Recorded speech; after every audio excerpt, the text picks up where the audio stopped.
Nous avons créé l'assurance chômage. Il n'y avait pas de chômage. J'avais été voir De Gaulle, il me dit « Mais pourquoi vous faites ça, il n'y a pas de chômeurs ?» Je lui dis « Vous verrez, ça ne va pas durer. » Il n'y avait pas de système d'indemnisation des chômeurs. Tu sais c'était les communes qui avaient des fonds publics, mais les allocations relevaient de l'assistance. Oui, tout à fait. Alors, nous avions une acédique de la sidérurgie de l'Est.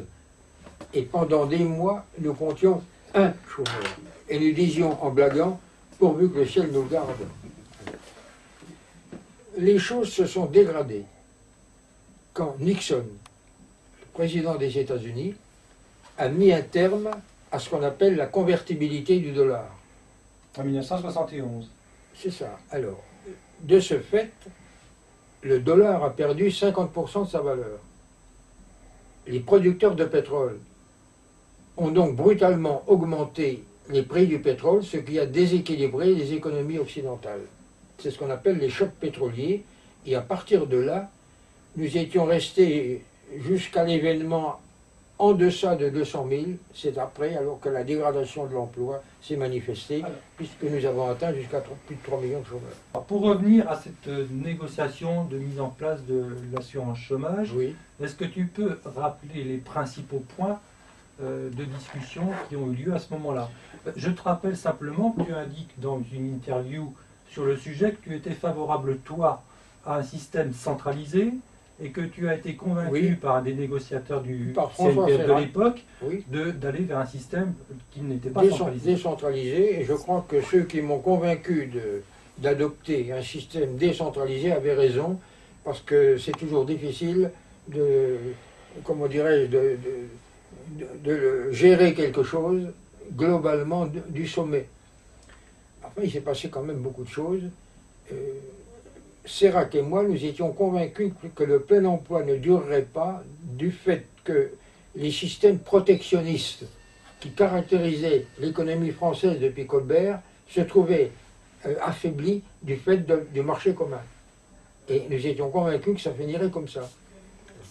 Alors, on est donc resté en deçà de 200 000 chômeurs jusqu'au moment du choc pétrolier. Et puis c'est après, alors ça n'a cessé de se dégrader. Nous étions contre la création de la NPE. C'est Chirac. Contrairement à la CGT, puisque au point de départ, quand il y a eu cette idée de lancer une négociation pour mettre en place un système d'assurance chômage, la CGT s'est écartée de cette discussion au motif qu'elle n'incluait pas justement toute la sécurité sociale. Non, la CGT ne s'est pas écartée, nous l'avons écartée, ce qui n'est pas la même chose. N'est-ce pas non, on est resté en deçà donc de 200 000 chômeurs jusqu'à ce fameux choc pétrolier. Alors, Serac et moi, nous étions convaincus donc que le marché commun allait affaiblir les systèmes protectionnistes. C'est ce qui s'est passé. Mais à ce titre, simplement avant de donner la parole, Patrick, donc communiqué d'UNEDIC, du bureau d'UNEDIC du 11 janvier 2007, je rappelle la conclusion. Dans le débat ouvert sur l'avenir de l'UNEDIC et de la NPE, le bureau d'UNEDIC réuni le 11 janvier 2007 rappelle que la gestion paritaire du régime d'assurance chômage, dont les modalités d'intervention sont fixées par les partenaires sociaux, ce qui exclut de fait une fusion avec la NPE, garantit l'indemnisation des demandeurs d'emploi et l'indépendance du régime. Alors quel est le lien entre ça et la création de l'assurance chômage? Ça ne met pas en cause l'indépendance du régime. Il vaut mieux qu'il y ait cette fusion qu'il n'y en ait pas, parce que c'est quand même l'assurance chômage qui va dominer, n'est-ce pas? Il n'y a aucun doute là-dessus. Donc ça te permet une remarque. Le principe de la fusion, en soi, se discute. La preuve, c'est que l'UNEDIC, effectivement, au départ, dans ses statuts, prévoyait les questions de placement, toutes ces choses-là. Effectivement, comme l'a rappelé André, c'est Chirac qui a créé la NPE. Donc, qu'il y ait un seul organisme, pourquoi pas? C'est pas ça la discussion.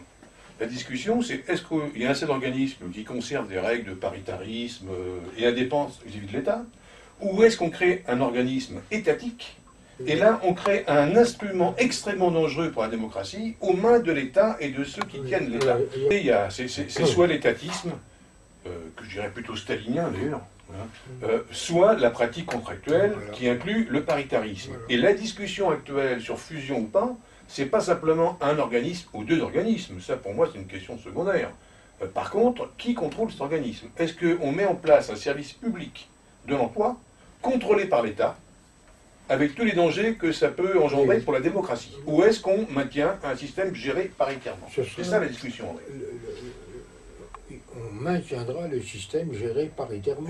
J'aimerais bien avoir Parce les que, garanties. je dirais, même à la limite, qu'il y a une liaison ou qu'on absorbe la NPE, je préfère ça. Oui, alors si c'est l'UNEDIC qui absorbe la NPE, oui, Oui, mais ce ça peut être l'inverse sera- aussi. non, non, ce sera Et pas là, l'inverse. j'ai quelques inquiétudes. Non, non, ce ne sera pas l'inverse, parce que c'est quand même l'assurance chômage qui domine.